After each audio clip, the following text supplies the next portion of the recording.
काही उपक्रम अत्यावश्यक म्हणून गुप्त होते. या रचनेतून आश्रम चालायचा.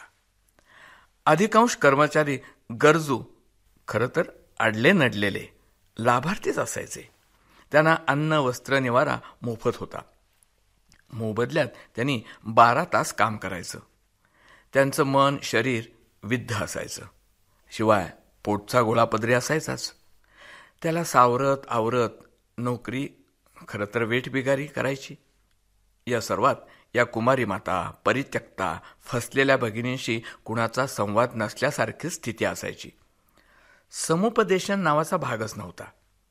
परिणामी त्या बाया आपला सारा राग मुलांवर काढायच्या, हाताला धरून फरफटायच्या. दोष त्या स्त्रियांचा नव्हता. समाज व्यवस्थेतून उभं राहिलेलं ते अरिष्ट होतं. त्यात लाभार्थी केंद्रित कल्याणाची भावना नसायची. अशा विषम रचनेत आश्रमातली आम्ही मुलं श्वासागणित वाढत होतो. आमच्या जगण्या वाढण्यात आमचंच योगदान मोठं होतं म्हणायचं. सांभाळणाऱ्या बाया पोरांची दोरी बळकट असं म्हणायच्या. पूर्वी माणूस पंढरपूरला गेला की 2 ठिकाणी आपलं डोकं टेकवायचं. एक पांडुरंगापुढं आणि दुसरं वा बा नवरंगे बालकाश्रमात. विठ्ठल मंदिरात त्याला दगडातला देव भेटायचा. नवरंगे बालकाश्रमात त्याला माणसातले दगड दिसायचे.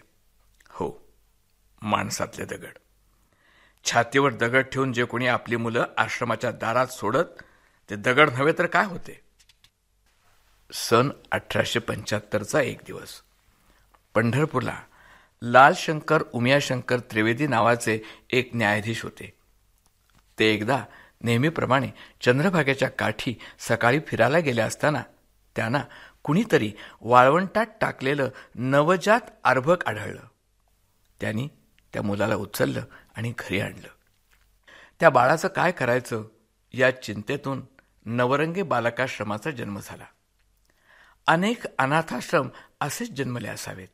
अनाथाश्रमाची ही कल्पना मुंबई प्रार्थना समाजाच्या समाजहितैषी मंडळींनी उचलून धरली. वासुदेव बाबाजी नवरंगे, काशीबाई नवरंगे प्रभृतींनी मोठं अर्थसहाय्य केलं आणि आश्रम उभारला. या साऱ्यामागे तत्कालीन संयुक्त प्रांतात चालणाऱ्या मिशनऱ्यांच्या समाजकार्याची प्रेरणा होती. त्यापाठी सन 1863ला पुण्यात महात्मा फुले यांनी सुरू केलेलं बालहत्या प्रतिबंधक गृहाचं कार्य होतं. आश्रम जसा सुरू झाला तसा अख्ख्या संयुक्त प्रांतातून कुमारी माता, परित्यक्ता, विधवा साऱ्यांचा ओघ सुरू झाला. टाकून सोडून दिलेली मुलं येऊ लागली. त्या काळी तर आश्रमापुढे चक्क एक पाळणाच होता म्हणे. अज्ञात माणसं अनावरस नको असलेली अर्भकं कोणी पाहत नाही असं बघून बहुधा रात्री पाळण्यात टाकत. तिथं एक घंटा बांधलेली असे. ती वाजवत आणि निघून जात.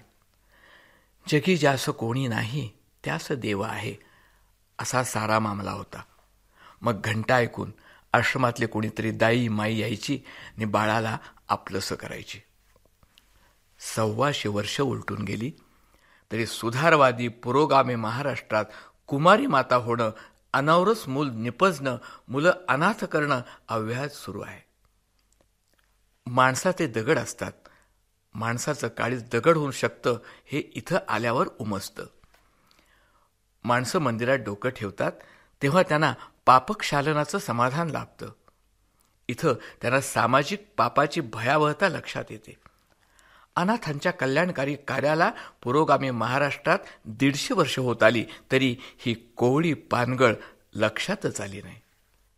मेळघाटच्या कुपोषणापेक्षा समाजाचं हे दूषण कमी का भयावह आहे?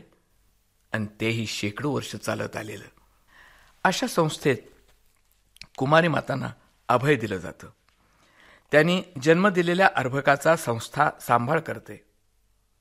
जन्मदाते वडील विश्वामित्र झालेले असतात तर माता कुंती मेनका झालेल्या. शकुंतला कर्ण मात्र संस्थेत वाढत राहतात.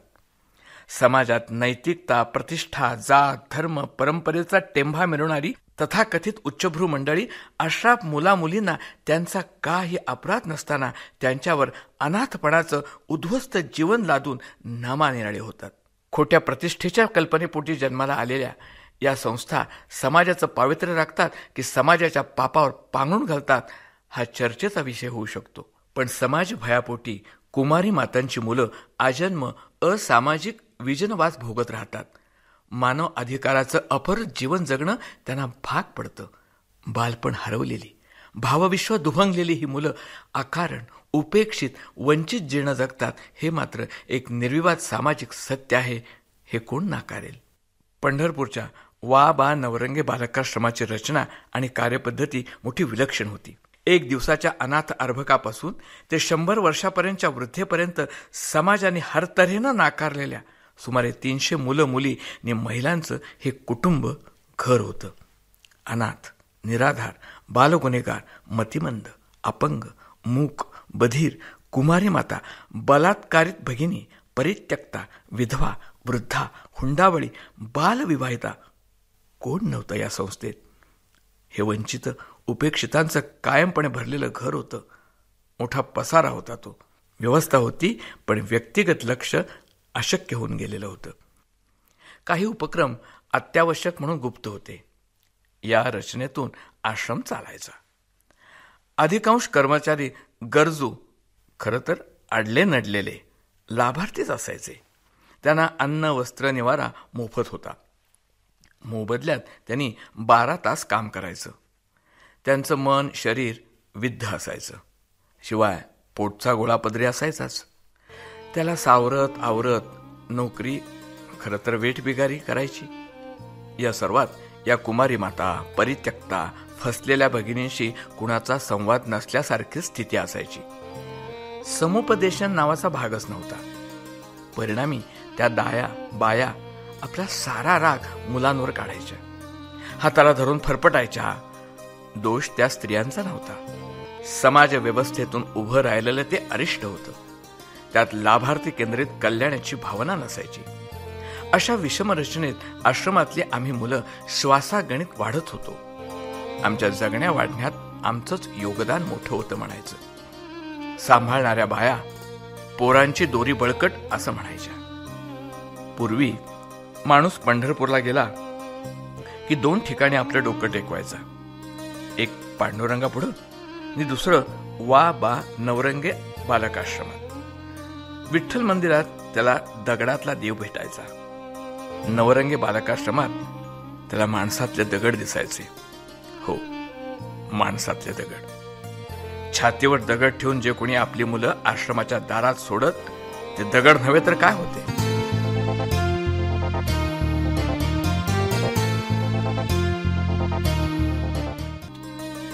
सन 1875चा एक दिवस पंढरपूरला लालशंकर उमियाशंकर त्रिवेदी नावाचे एक न्यायाधीश होते.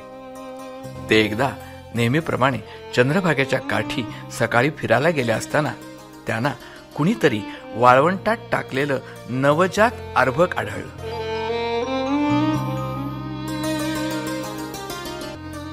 त्यांनी त्या मुलाला उचललं आणि घरी आणलं. त्या बाळाचं काय करायचं या चिंतेतून नवरंगे बालकाश्रमाचा जन्म झाला.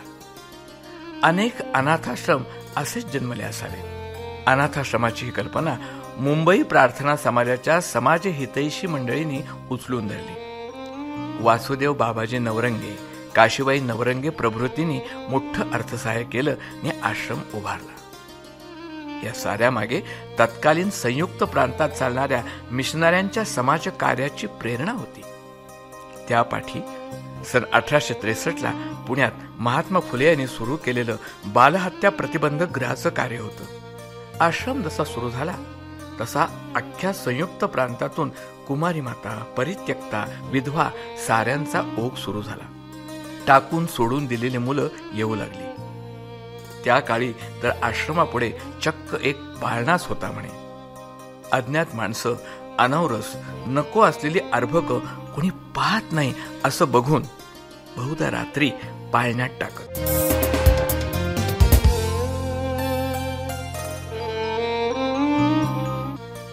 तिथं एक घंटा बांधलेली असे. ती वाजवत आणि निघून जात. जगी ज्यास कोणी नाही त्यास देव आहे असा सारा मामला होता. मग घंटा ऐकून आश्रमातले कोणीतरी दाई माई यायची आणि बाळाला आपलंसं करायची. 125 वर्ष उलटून गेली तरी सुधारवादी पुरोगामी महाराष्ट्रात कुमारी माता होणं, अनावरच मूल निपजणं, मुलं अनाथ करणं अव्याहत सुरू आहे. माणसाचे दगड असतात, माणसाचं काळीज दगड होऊ शकतं हे इथं आल्यावर उमजतं. माणसं मंदिरात डोकं ठेवतात तेव्हा त्यांना पापक्षालनाचं समाधान लाभतं. इथं त्यांना सामाजिक पापाची भयावहता लक्षात येते. अनाथांच्या कल्याणकारी कार्याला पुरोगामी महाराष्ट्रात 150 वर्ष होत आली तरी ही कोवळी पानगळ लक्षातच आली.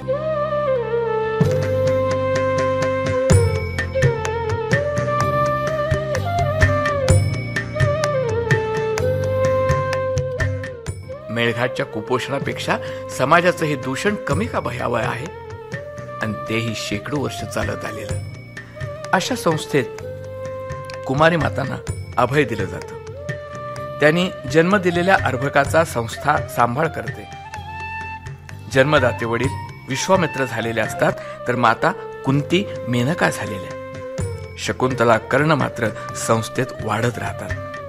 समाजात नैतिकता, प्रतिष्ठा, जात, धर्म, परंपरेचा टेंभा मिळवणारी तथाकथित उच्चभ्रू मंडळी अशा मुलामुलींना त्यांचा काही अपराध नसताना त्यांच्यावर अनाथपणाचं उद्ध्वस्त जीवन लादून नामानिराळे होतात.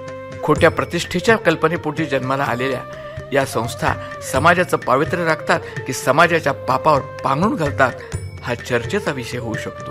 पण समाज भयापोटी कुमारी मातांची मुलं आजन्म असामाजिक विजनवास भोगत राहतात. मानव अधिकाराचं अपरत जीवन जगणं त्यांना भाग पडतं. बालपण हरवलेली, भावविश्व दुभंगलेली ही मुलं अकारण, उपेक्षित, वंचित जीर्ण जगतात हे मात्र एक निर्विवाद सामाजिक सत्य आहे. हे कोण नाकारेल?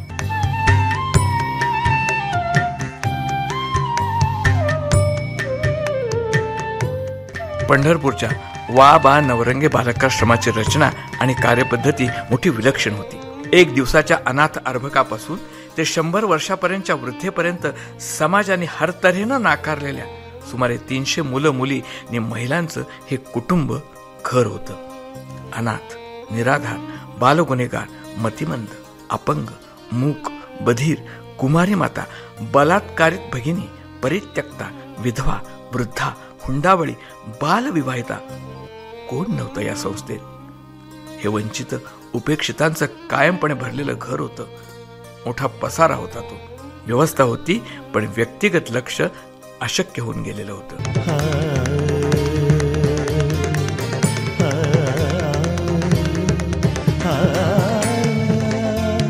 ah